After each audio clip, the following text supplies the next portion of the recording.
যেমনটা আগাম তোমাদের জানিয়েছিলাম, স্টার জলসা সামনে নিয়ে এলো তাদের পরবর্তী ধারাবাহিকের প্রথম প্রোমো। ধারাবাহিকের প্রথম ঝলক দেখে দর্শকের পক্ষে অনুমান করা কঠিন নয় যে কোন প্রোডাকশনের অধীনে আসছে প্রফেসর বিদ্যা ব্যানার্জি।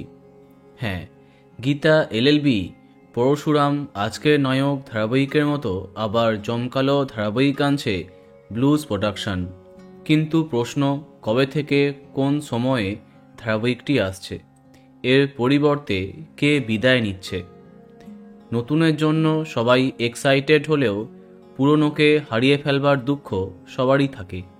শোনা যাচ্ছে সন্ধ্যের প্রাইম স্লটেই আসবে প্রফেসর বিদ্যা ব্যানার্জি।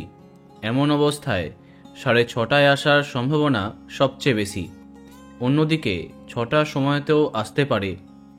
বিদ্যা ব্যানার্জির সাথে মিলন হবে কত দিনেও ধারাবাহিকটি আসছে, সেটা সম্ভাব্য স্লট 7:30। এবার দেখা যাক চ্যানেল শেষ অবধি কাকে কোথায় দেয়। শুটিং আরম্ভ হয়ে গেছে, তাই বলা যায় আগামী মাসের প্রথম সপ্তাহেই আসছে নতুন ধারাবাহিক প্রফেসর বিদ্যা ব্যানার্জি। দেখা যাক কি হয়।